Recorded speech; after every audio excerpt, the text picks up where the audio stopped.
Não sei se você tem essa informação, existem 150 milhões de livros que já foram publicados no mundo até hoje.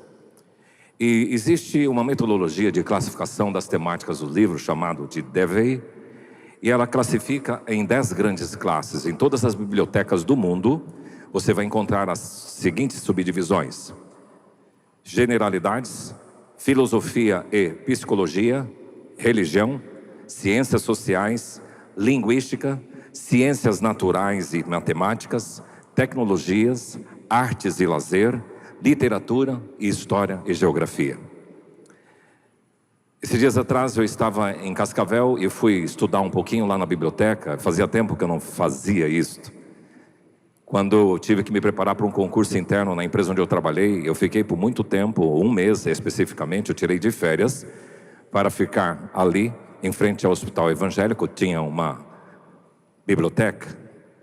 É gostoso estar nesse ambiente de saber, existem livros e livros, mas existe o livro. Nós trabalhamos nesse ano essa temática, o livro. Foram 7 séries com base nesse tema. Começamos lá com Gênesis, falando do livro dos começos. Depois partimos para os 4 livros subsequentes, Números, Levítico, Deuteronômio e Êxodo. E falamos aí da formação de um povo. Então, de uma forma assim, um pouco abrangente, você conseguiu passear de Gênesis até Deuteronômio. Depois nós tratamos sobre uma linda história de amor, e aí a gente se deteve nos 4 capítulos do livro de Ruth. Então vocês puderam acompanhar uma pregação expositiva no livro de Ruth. Eu estou recapitulando o seu ano. Já pertinho do inverno, nós falamos de um coração aquecido, e logo em seguida, faça parte, falando da comunidade de fé da igreja e como você deve estar envolvido, e o que o livro fala sobre isto. Agora, partimos para os evangelhos, e que bom foi pensar sobre os olhos da graça, a lente que Jesus utilizava para tratar, para se relacionar com as pessoas. E esses olhos da graça têm que ser desenvolvidos em você, você olhar para as situações, olhar para as pessoas com os olhos da graça. E quando você foi alcançado por Jesus, esses olhos foram instalados em você, você precisa exercitar os olhos da graça, aprender a olhar como Jesus olhou para as pessoas. Fez parte também desta série. E agora, por fim, nós falamos sobre fé em ação, o estudo na carta de Tiago. Hoje nós vamos fazer a última série desse tema do ano, o livro, e hoje nós vamos trabalhar nessa temática. Na verdade, neste mês, nosso tema, nossa série será o livro da esperança. Repita comigo, o livro da esperança. Por que esperança? Porque nós estamos aproveitando o ensejo do advento, do nascimento de Jesus, e celebrar o Natal, e a gente quer convidar você a olhar para este livro com enfoque messiânico, como este livro trata do Messias, e é isso que vamos trabalhar nesse mês de dezembro. Quero convidar você então a abrir seu livro em Lucas 24, 44 a 49, um dos evangelhos, o Evangelho de Jesus Cristo segundo o Dr. Lucas, capítulo 24, versículo 44 a 49, o texto bíblico diz assim: a seguir, Jesus lhes disse: são essas as palavras que eu vos falei, estando ainda convosco. Importava se cumprisse tudo o que de mim está escrito na lei de Moisés, nos profetas e nos salmos. Então lhes abriu o entendimento para compreenderem as Escrituras. Ele disse: assim está escrito que o Cristo havia de padecer e ressuscitar dentre os mortos no 3º dia, e que em seu nome se pregasse arrependimento para a remissão de pecados a todas as nações, começando de Jerusalém. E vós sois testemunhas destas coisas. Eis que envio sobre vós a promessa de meu Pai, permanecei, pois, na cidade, até que do alto sejais revestidos de poder. Obrigado, Senhor, pela Tua palavra, pelo livro, e que o Senhor nos ajude nesta manhã a sorver todo o conteúdo que Tu tens para nos passar e levar de forma prática para a nossa vida diária, e cada vez mais amando a Tua palavra. É a nossa oração em nome de Jesus. Amém. Então, dentro dessa série sobre o livro da esperança, começamos hoje como a promessa da esperança, porque o livro trata dessa temática. O Deus da Bíblia é chamado do Deus da esperança. Jesus Cristo, o Messias, ele é chamado também o Cristo da esperança. Ele é a promessa para aqueles que existiram antes dele. Jesus era esse Messias, a promessa aguardada por aqueles que o antecederam, desde a época de Adão até os últimos profetas. Ele era aguardado. Jesus também é o Messias, é a promessa para aqueles que foram seus contemporâneos. Ele pôde conviver com um grupo de pessoas na região da Galileia, da Judeia e em todo Israel. Agora Jesus, o Messias, também é a promessa para todos quantos aguardam a sua vinda, para você e para mim. Todos nós hoje aguardamos o Messias, a volta de Cristo. E conforme o texto lido do Evangelho de Jesus Cristo segundo Lucas, eu quero tirar desse texto de Lucas 24, 44 em diante, 5 características desta esperança, desta promessa de esperança. Repita comigo: promessa da esperança, comunicada, compilada, cumprida, compreendida e compartilhada. Vai ser fácil você memorizar, são 5 palavras com a letra C. Pensemos na promessa da esperança comunicada. Veja aí no texto, são estas as palavras que eu vos falei. O nosso Deus é um Deus de comunicação. O autor aos Hebreus escreve que, havendo outrora o Senhor falado aos nossos pais de muitas maneiras pelos profetas, nos últimos dias Ele nos falou através do seu Filho. O Deus da Bíblia é um Deus que se relaciona, é um Deus que comunica, é um Deus que conversa, é um Deus que fala. Ele fez isso com Adão no Éden, ele fez isso com o patriarca Abraão, ele fez isso com Moisés no Monte Sinai, ele fez isso com Davi, ele fez isso com vários profetas do Velho Testamento. E por fim, a comunicação visível é através do seu Filho Jesus. Na teologia nós falamos que existe a revelação. E é interessante, porque Deus se revela de algumas maneiras. Primeiro, a revelação natural. A palavra diz que as coisas criadas manifestam a glória de Deus e a revelação pela natureza. Portanto, Paulo, escrevendo à igreja de Roma, diz que serão indesculpáveis as pessoas, porque tendo visto na revelação de Deus as coisas criadas.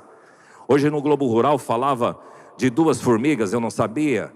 A gente fala da cortadeira, mas a saúva, mas tem a neném é pior, porque a cortadeira, a saúva, você sabe identificar onde está o seu ninho, mas a neném não, e tem toda uma característica. Então Deus do micro-organismo, mas o Deus do macro, que tremendo saber que a natureza revela, o pincel artístico de Deus, Ele criou todas as coisas e a natureza revela.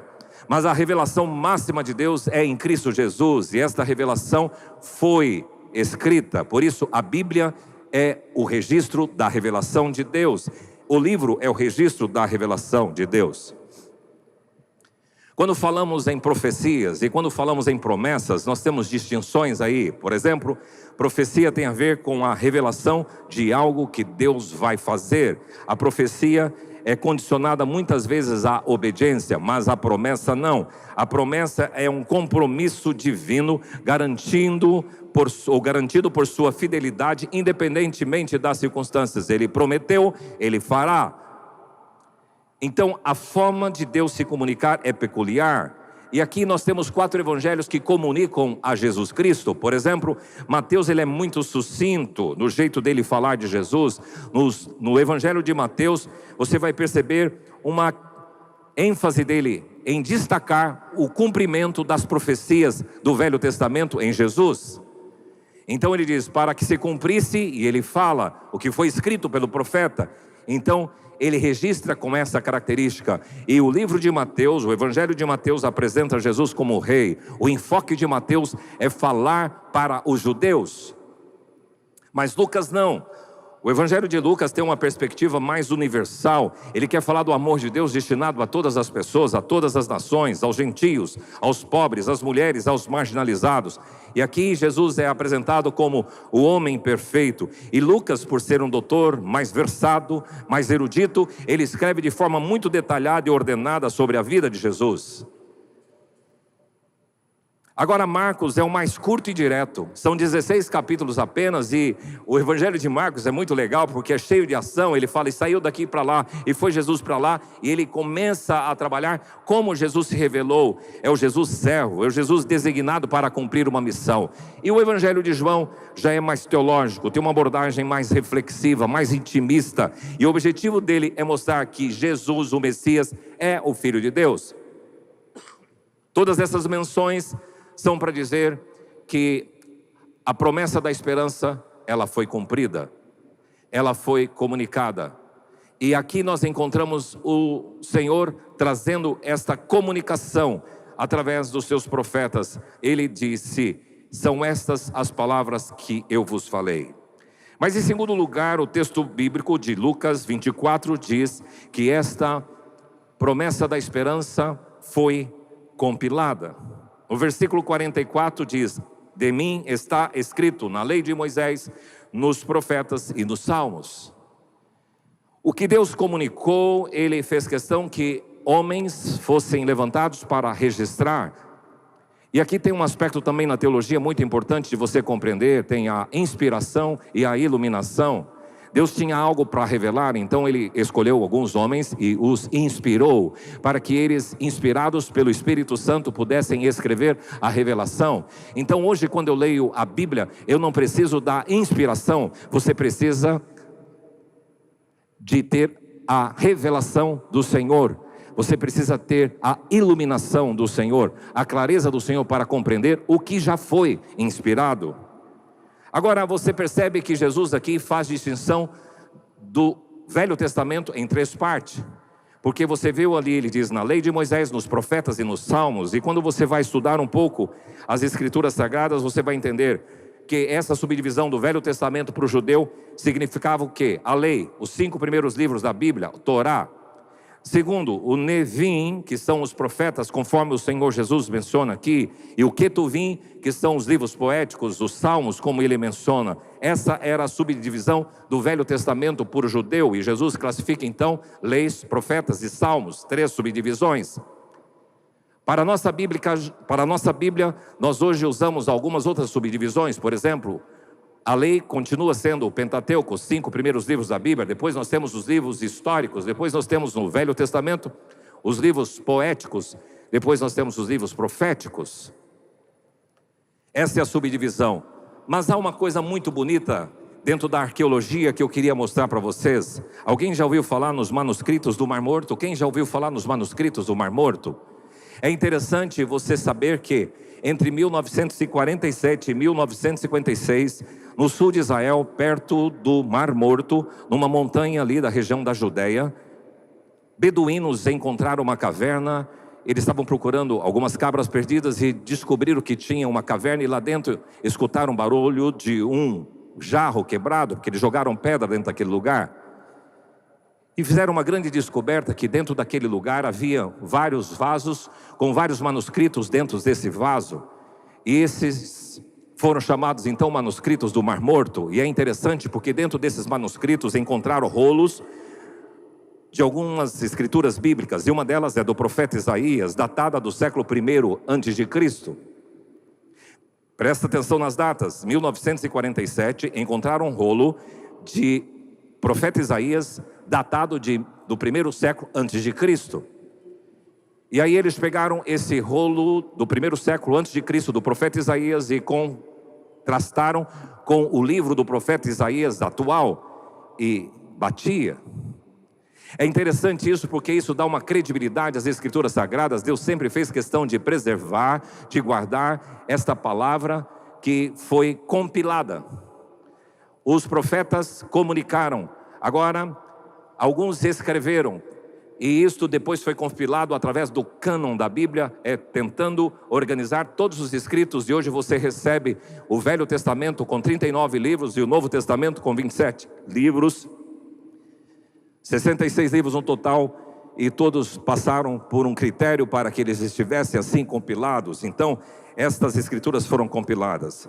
O dia que você for a Israel, você vai visitar parte desse resquício arqueológico, cavernas de Qumran. É muito interessante e importante perceber o cuidado de Deus na proteção. Quem vivia nessas cavernas eram os essênios. Os essênios eram um grupo separatista com rituais de lavagem e de purificação e de consagração ao Senhor. Há uma grande probabilidade de que João Batista tenha sido um essênio.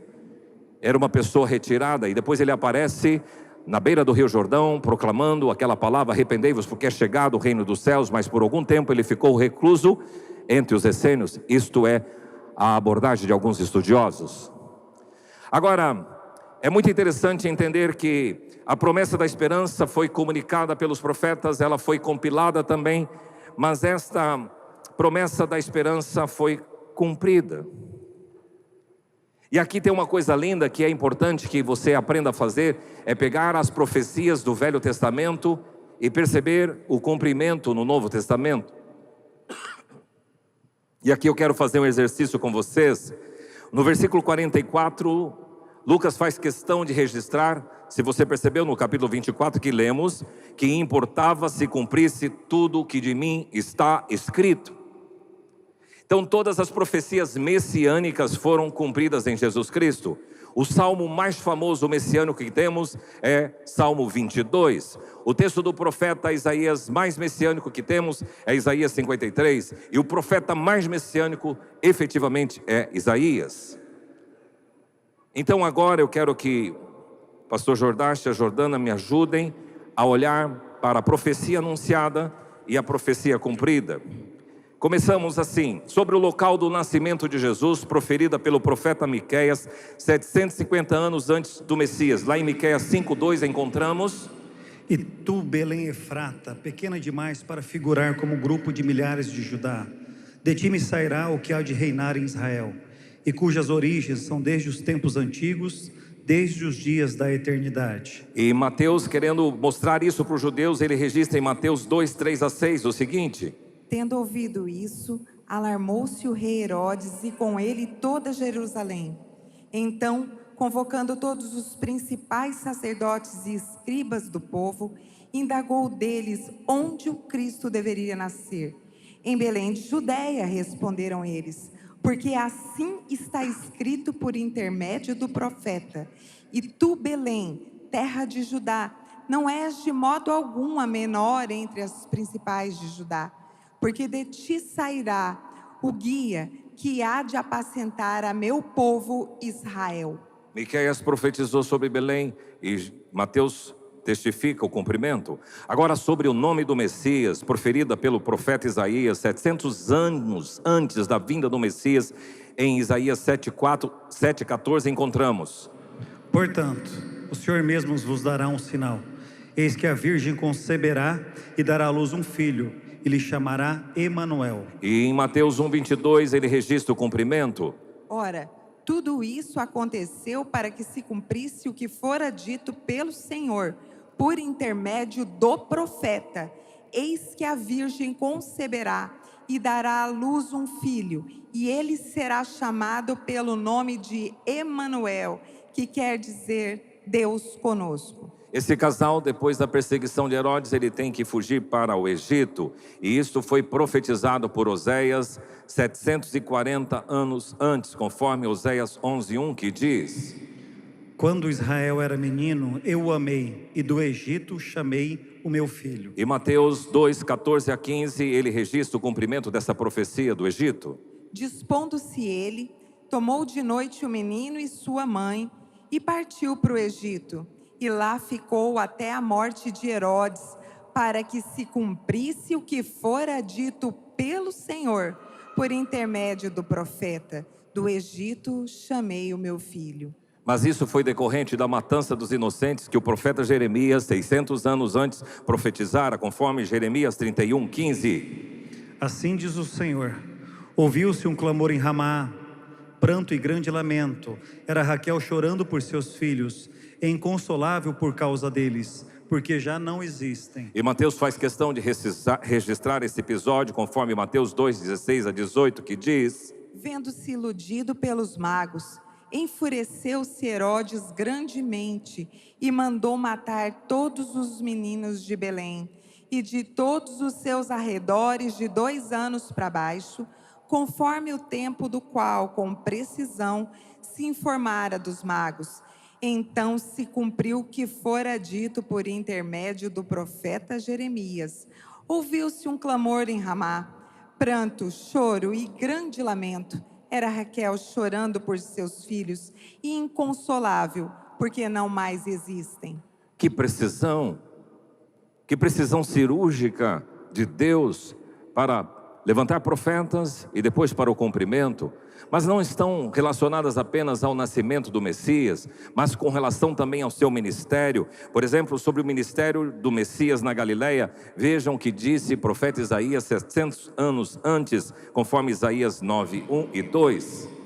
Mas para a terra que estava aflita, não continuará a obscuridade. Deus, nos primeiros tempos, tornou desprezível a terra de Zebulon e a terra de Naftali, mas nos últimos, tornará glorioso o caminho do mar, além do Jordão, Galiléia dos gentios. O povo que andava em trevas viu grande luz, e aos que viviam na região da sombra da morte, resplandeceu-lhes a luz. E depois de profeta ter dito isso, agora cumpre-se em Mateus 4, 12 em diante. Ouvindo, porém, Jesus que João fora preso, retirou-se para Galiléia e, deixando Nazaré, foi morar em Cafarnaum, situada à beira-mar, nos confins de Zebulon e Naftali, para que se cumprisse o que fora dito por intermédio do profeta Isaías: terra de Zebulon, terra de Naftali, caminho do mar além do Jordão, Galiléia dos gentios. O povo que jazia em trevas viu grande luz, e aos que viviam na região e sombra da morte, resplandeceu-lhes a luz. O ministério de Jesus, chamado do ministério do servo sofredor, profetizado por Isaías, capítulo 53, 3 a 5, 700 anos antes, previa: Era desprezado e o mais rejeitado entre os homens, homem de dores e sabe o que é padecer. E como um de quem os homens escondem o rosto, era desprezado e dele não fizemos caso. Certamente ele tomou sobre si as nossas enfermidades e as nossas dores levou sobre si, e nós o reputávamos por aflito, ferido de Deus e oprimido. Mas ele foi traspassado pelas nossas transgressões e moído pelas nossas iniquidades. O castigo que nos traz a paz estava sobre ele, e pelas suas pisaduras fomos sarados. E testificando essa palavra do profeta, Mateus capítulo 8, versículo 16 a 17, registra: Chegando à tarde, trouxeram-lhe muitos endemoniados, e ele meramente com a palavra expelia os espíritos e curava todos os que estavam doentes, para que se cumprisse o que fora dito por intermédio do profeta Isaías: ele mesmo tomou as nossas enfermidades e carregou as nossas doenças. Quando Jesus entrou triunfalmente em Jerusalém, montado em um jumentinho, o profeta Zacarias, 500 anos antes, já dissera: Alegra-te muito, ó filha de Sião, exulta, ó filha de Jerusalém. Eis aí te vem o teu reino, justo e salvador, humilde, montado em um jumento, num jumentinho, cria de jumenta. E agora Mateus capítulo 21 faz o registro: E de aldeia, que aí está diante de vós, e logo achareis presa uma jumenta, e com ela um jumentinho. Desprendei-a, trazei-mos. E se alguém vos disser alguma coisa, respondei-lhe que o Senhor precisa deles, e logo os enviará. Ora, isso aconteceu para que se cumprisse o que foi dito por intermédio do profeta: dizei à filha de Sião: eis aí vem o teu rei, humilde, montado em um jumento, num jumentinho, cria de animal de carga. E teriam outras tantas profecias. Eu vou passar para a última, que seria a profecia sobre o Messias sendo sepultado em um túmulo do rico, de um túmulo de uma pessoa rica. E o profeta Isaías, 700 anos antes, profetizou conforme Isaías 53, 9. Designaram-lhe a sepultura com os perversos, mas com o rico esteve na sua morte, posto que nunca fez injustiça, nem dolo algum se achou em sua boca. E de forma precisa, Mateus registra no capítulo 27 o cumprimento, dizendo: Caindo à tarde, veio um homem rico de Arimateia, chamado José, que era também discípulo de Jesus.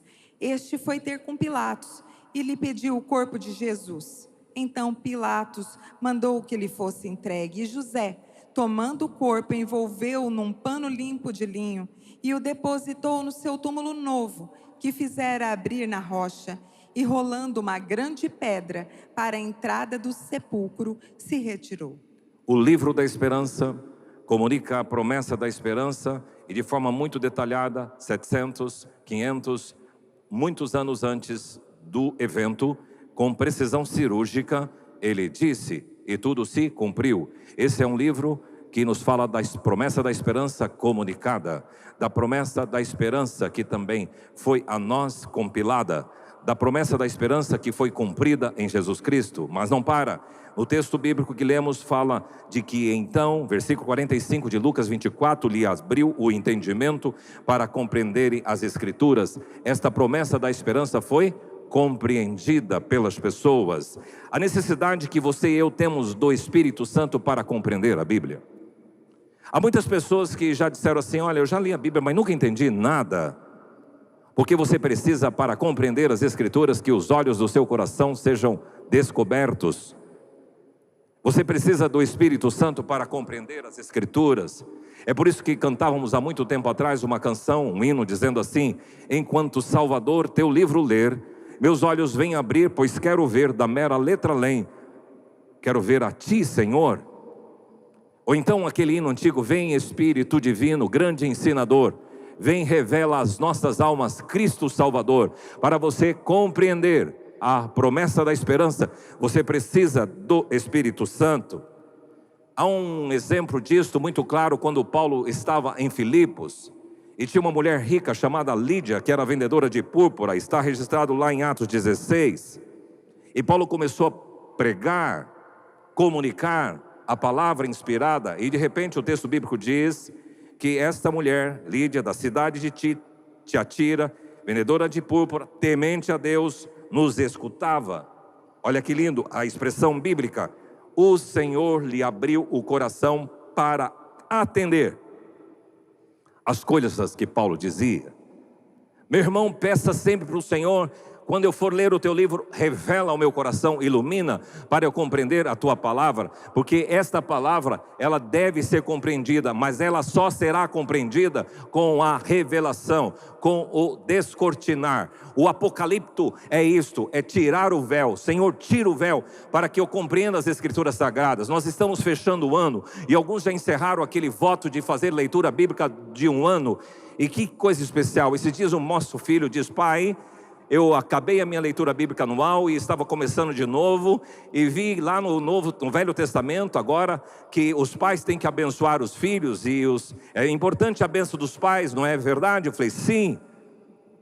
Então, meu irmão, você precisa da revelação do Espírito Santo para compreender. Que peça ao Senhor que desvende os seus olhos para compreender as Escrituras Sagradas. E a oração de Paulo pela igreja de Éfeso é que Deus, o Senhor Jesus Cristo, o Pai da glória, conceda espírito de sabedoria e de revelação do pleno conhecimento dele, iluminados os vossos olhos, ou os olhos do vosso coração, para saberes qual é a esperança do seu chamamento, qual a riqueza da glória e da herança que estás nos céus. O seu relacionamento com este livro vai mudar a partir do momento que você começar a experimentar a revelação de Deus sobre todas as coisas na sua vida e sobre coisas que você precisa conhecer mais de Deus. E a nossa oração é para que Deus desvende os seus olhos, os olhos do seu coração, para você compreender as Escrituras Sagradas que registram a promessa da esperança. E por fim, essa promessa da esperança, ela também precisa ser compartilhada. O versículo 47, 48 e 49 tem 3 expressões que demonstram claramente esse compromisso meu e seu de compartilhar, de testemunhar o Evangelho. Versículo 47 tem a palavra: pregasse arrependimento. Versículo 48, vós sois testemunhas. E versículo 49, revestidos de poder. Meu irmão, a promessa da esperança precisa ser compartilhada. Muitas pessoas jazem nas trevas da ignorância, e às vezes você não percebe essa discrepância, esse destoar de comportamento de pessoas. Ontem nós estávamos reunidos com o presbitério ali na chácara Ebenezer. De repente apareceu uma pessoa com a camisa do Corinthians, com um monte de cerveja na mão, e chegou alegre, pensou que aquela era a festa dele, e falou um baita de um palavrão, e depois ele percebeu que estava em lugar errado. Que contraste! O contraste da nossa própria linguagem. Esses dias atrás eu estava ouvindo uma pessoa, pastor, por que o nosso espaço de esperança não pode ser aberto aos domingos? Porque tem muitas pessoas que não têm lugar para onde ir, e eles sabem que se ficarem ali no quiosque, a linguagem dos nossos queridos é bem diferente da linguagem de fora. Você vai fora e a linguagem é outra. Então, meu irmão, há uma discrepância, mas você tem que comunicar, e você tem que compartilhar. E esta palavra usada aqui é pregar o arrependimento. Você precisa dizer para o seu colega de trabalho: meu irmão, se não houver arrependimento na sua vida, não vai haver transformação. Nós precisamos de mudança, e você é responsável por compartilhar, por pregar, por anunciar o arrependimento. As pessoas precisam das boas novas de salvação. E aquela canção antiga precisa ser resgatada. Sou forasteiro aqui, em terra estranha estou, celeste pátria assim anunciando vou. Depois no coro vai dizer: reconciliai-vos já com Deus, mude a sua vida, faça as pazes com o Senhor. Mas além dessa expressão pregar arrependimento, para mim o compartilhar aqui tem a ver com testemunhar. Vocês são testemunhas, e Atos 1:8, percebam que esse texto diz: vocês fiquem em Jerusalém até que do alto sejais revestidos de poder. E quando você folheia, depois de Lucas, João, você vai chegar em Atos 1:8, diz: recebereis poder ao descer sobre vós o Espírito Santo, para vocês serem minhas testemunhas. Esta promessa da esperança que você recebeu em Cristo Jesus, Cristo é a esperança, precisa ser compartilhada, precisa ser dita aos teus vizinhos, aos teus amigos da escola, à tua família, à tua descendência, aos seus ascendentes, aos seus pais, aos seus avós. Viram, ouviram e comunicaram. Não vamos esconder a vindoura geração. E a terceira expressão é revestidos de poder. Falar desse livro, da promessa da esperança, sem a graça do Espírito Santo não tem graça. Espírito Santo, usa a minha vida. Lembra a canção antiga? Santo Espírito, enche a minha vida, pois por Cristo eu quero brilhar. Santo Espírito, enche a minha vida, usa minhas almas a salvar.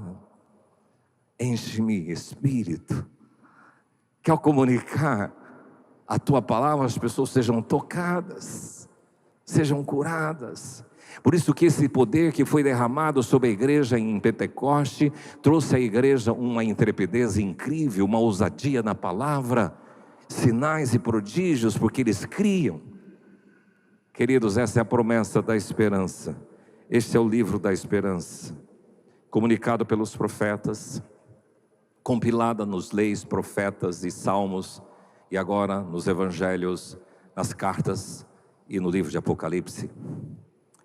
Essa é a promessa a ser cumprida, compreendida e compartilhada. Quero convidar você a se colocar em pé.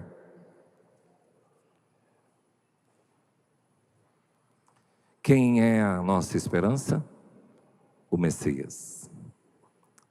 Ele é a promessa da esperança para aqueles que já existiram antes dele, para aqueles que foram seus contemporâneos e para todos quantos vieram após ele.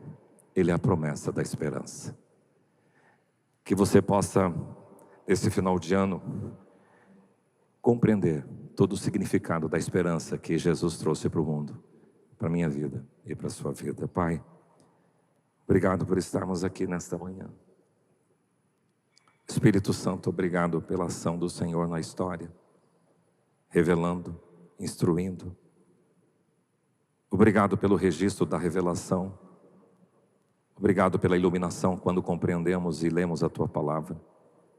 Agora, Pai, nos ajude a continuar compartilhando, nos ajude a compreender as Escrituras e nos ajude a comunicar esta palavra. Nós pedimos assim em nome de Jesus. Amém.